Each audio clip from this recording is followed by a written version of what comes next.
وقت کریم آقا علیہ السلام نے فرمایا، یہ قرآن نے اس واقعے کو نقل کیا، ثانی اثنین اذ ہما فی الغار اذ یقول لصاحبہ، اب کہا کہ دونوں میں سے جو دوسرا تھا اس دوسرے نے اپنے ساتھی کو کہا اگر یہ اپنے پاؤں کی طرف دیکھ لیں، اگر اپنے پاؤں کی طرف دیکھیں تو ہم نظر آ جائیں گے۔ تو کریم آقا علیہ السلام نے فرمایا لا تحزن، غم نہ کر، ان اللہ معنا، اللہ ہمارے ساتھ ہے۔ فرمایا غم نہیں کرنا۔ ابو بکر یہ پہلے تو بات ہے اپنے پاؤں کی طرف دیکھیں گے بھی نہیں، اگر یہ اپنے پاؤں کی طرف دیکھ لیں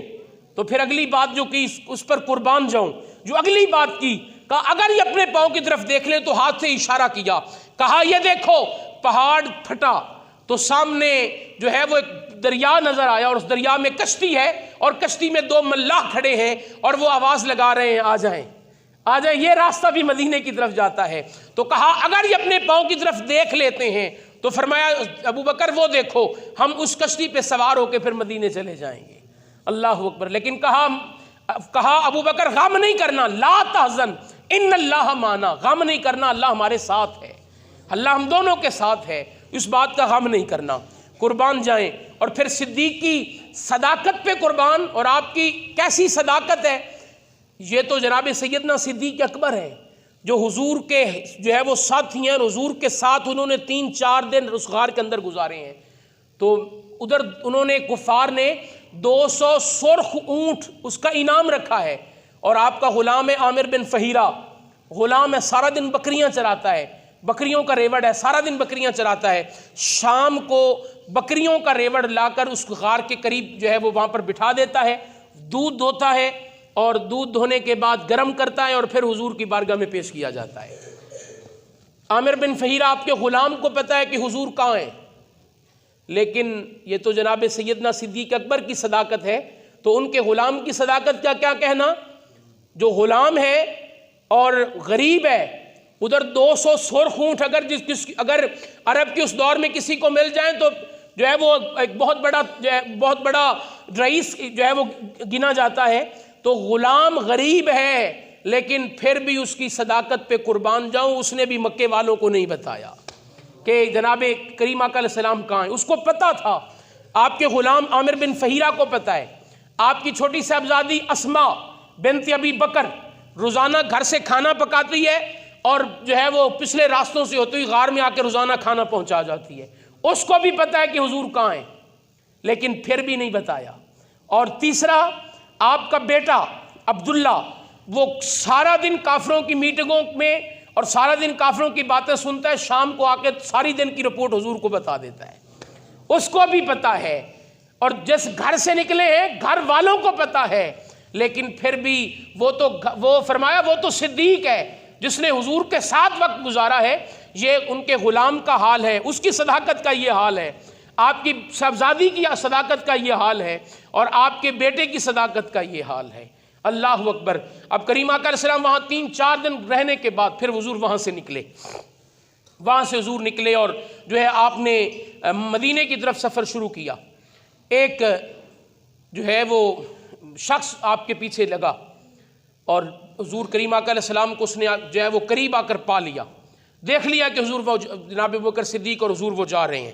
2 سفید اونٹ پہ حضور جو ہے وہ اٹھنیوں پہ سوار ہیں اور جا رہے ہیں۔ تو جو ہے وہ اس نے قریب آیا، اور جب یوں ہی حضور کے قریب آیا تو آواز آئی، اور اس کی زمین جو ہے وہ کھلی، اور زمین کے اندر اس کے گھوڑے کے پاؤں سمیت زمین کے اندر چلا گیا۔ اب دعائی مانگی، عرض کی یا رسول اللہ مجھے معاف کر دیں، میں واپس پلٹ جاؤں گا، اگر واپس کسی کو نہیں بتاؤں گا، حضور مجھے معاف کر دیں، یہ معاملہ میرا ساتھ ٹھیک ہو جائے۔ تو جو ہے وہ جنبش، پھر جو ہے وہ لبوں کو جنبش ہوئی، پھر حضور کے لب ہلے تو زمین نے پھر راستہ دیا، پھر اپنے گھوڑے سمیت پھر باہر آیا اور پھر جو ہے واپس پلٹا، پھر لیکن 200 سرخ اونٹ اس کے ذہن میں تھے، کہا وہ ملنے ہیں، ہو سکتا ہے یہ ویسے ہو گیا ہو، یہ اس وجہ سے نہ ہوا ہو، یہ حضور کی وجہ سے نہ ہوا، ویسے ہو گیا ہو، میرے جو ہے وہ گھوڑا زمین کے اندر غار کو جو ہے وہ ہو گیا ہو، ویسے ہو سکتا ہے ویسے ہوا ہو۔ پھر واپس پلٹا، پھر واپس گیا، پھر جب حضور کے قریب جانے لگا تو پھر پاؤں جو ہے وہ گھوڑے کے پاؤں پھر زمین میں دھنس گئے، پھر دعائی مانگی، پھر واپس پلٹ گیا۔ تیسری دفعہ پھر جب واپس پلٹا اور حضور پر حملہ کرنے کے لیے آیا، حضور کو پکڑنے کے لیے آیا، تو پھر اس کے گھوڑے کے پاؤں زمین میں دھس گئے۔ اس وقت کریم آقا علیہ السلام نے فرمایا میں یہ دیکھ رہا ہوں کہ تیرے ہاتھوں کے اندر کیسر و کسرا یعنی ملک شام جب فتح ہوگا تو وہاں سے سونے کے کنگن آئیں گے، وہ میں دیکھ رہا ہوں تیرے ہاتھوں میں ان کنگنوں کو پہنایا جائے گا، میں وہ دیکھ رہا ہوں۔ حضور نے ایک شخص کو کہا تو کریم آقا علیہ السلام اس نے جو ہے عرض کی کہ یا رسول اللہ، جب یہ حضور نے یہ بات کی نا اور پہلے یہ دو معاملات اس کے ساتھ ہو چکے ہیں، تو اب جو ہے وہ واپس پھر اسلام لایا اور جو ہے اسلام قبول کرنے کے بعد مسلمان ہو گیا اور حضور کے ساتھ جو ہے وہ مدینے کی طرف چلا۔ اس کی بات کرتے ہیں کہ جب وہ اس کا کریم آقا علیہ السلام کا انتقال ہو گیا، وہ شخص بوڑھا ہو گیا، ضعیف ہے اور اب بالکل جو ہے وہ آخری کنارے کو پانی ہے، اب مرنے کو ہے۔ تو کہتے ہیں کہ لوگ اس کے پاس آئے اور لوگوں نے کہا کہ جو ہے وہ انہوں نے اب کوئی وصیتیں کرنا شروع کر دی۔ تو کہتے ہیں ابھی یہ باتیں کر ہی رہے تھے تو اس نے آنکھ کھولی اور کہا یار ابھی میں مرنے والا نہیں، ابھی تک کیونکہ میرے ہاتھ میں کیسر و کسرا کے کنگن نہیں پڑے،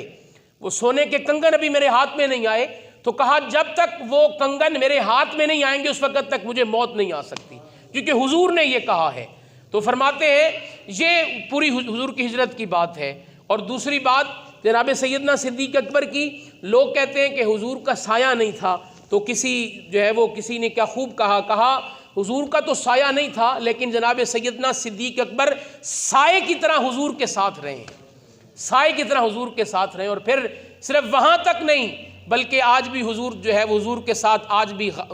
اس کے اندر مزار کے اندر آج بھی لیٹے ہوئے ہیں۔ اور کل کریم آقا علیہ السلام نے فرمایا حضور نے ایک ہاتھ میں جناب عمر کا ہاتھ پکڑا اور دوسرے ہاتھ میں جناب سیدنا صدیق اکبر کا ہاتھ پکڑا اور ہاتھ پکڑ کے کہا ہم تینوں اس طرح کل قیامت کے دن اپنی اپنی قبروں سے اٹھیں گے، تینوں ہم اس طرح اپنی قبروں سے اٹھیں گے۔ قربان جاؤں جناب سیدنا صدیق اکبر کی حضور سے محبت کا یہ عالم اور حضور کا پھر جناب سیدنا صدیق اکبر سے پیار، ایسا پیار جب کریم آقا علیہ السلام کا انتقال کا وقت ہوا اور آپ جو ہے بیمار تھے تو کریم آقا علیہ السلام نے فرمایا کہ ابو بکر کہاں ہیں، اسے کہو کہ نماز پڑھائے۔ تو حضرت عائشہ صدیقہ ام المومنین آپ جو ہیں وہ قریب بیٹھی تھی تو عرض کی کہ یا رسول اللہ میرے بابا دل کے ذرا کمزور ہیں، تو اگر آپ عمر کو کہیں وہ نماز پڑھا دے اور آپ کے مصلی پہ اگر وہ کھڑے ہوں گے تو جو ہے وہ رونے لگ جائیں گے، تو آپ عمر کو کہیں نماز پڑھائے۔ تو کریم آقا علیہ السلام نے فرمایا ابو بکر کہاں ہے، اسے کہو نماز پڑھائے۔ دوسری مرتبہ پھر کہا، عرض کی کہ یا رسول اللہ میرے باپ دل کے کمزور ہیں، وہ رونے لگ جائیں گے آپ کے مصلی پہ آئیں گے تو کریم آقا علیہ السلام نے فرمایا عمر کہو ابو بکر کہاں ہے، اس کو کہو نماز پڑھائے۔ تو آپ نے حضرت حفصہ کو کہا کہ حفصہ آپ کہیں حضور کو کہ میرے بابا دل کے کمزور ہیں، وہ نماز نہیں پڑھا سکیں گے آپ کے مصلی پہ، عمر کو کہیں۔ تو حفصہ قریب گئیں، جا کر حضور کو کہا، حضور نے فرمایا نہیں ابو بکر کو کہو وہ نماز پڑھائے۔ فرمایا وہ جس قوم کے اندر ابو بکر ہو اس قوم میں ابو بکر کے علاوہ کوئی اور امام بن ہی نہیں سکتا ہے۔ اور فرمایا یہ تو آج کی بات ہے، کل قیامت کا دن ہوگا اور قیامت کے دن میں انبیاء کی صفیں ہوں گی، پیچھے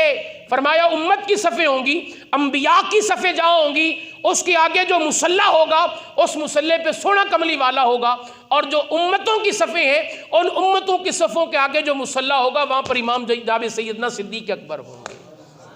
وہاں پہ امام جناب سیدنا صدیق اکبر ہیں۔ صدیق کی صداقت کا اور آپ کی جو ہے وہ حضور کے ساتھ محبت کا وہ عالم ہے کہ جو بیان کرنے سے قاصر ہے، اور ایسی محبت حضور کے ساتھ جناب سیدنا صدیق اکبر کی ہے، اور حضور کی ایسی محبت ہے، ایسا پیار اور عشق ہے کہ جس کی کوئی مثال نہیں ملتی۔ اور حضور دیکھ کر جناب عمر کو اور جناب سیدنا صدیق اکبر کو دیکھ کر یہ کہا کرتے تھے، فرماتے تھے دیکھو یہ میری امت کے جنتی جا رہے ہیں، یہ میرے امت کے جنتی جا رہے ہیں۔ دعائے کہ رب کریم ہمیں عمل کی توفیق عطا فرمائے۔ وآخر دعوانا ان الحمدللہ رب العالمین، سنت ادا فرمائے۔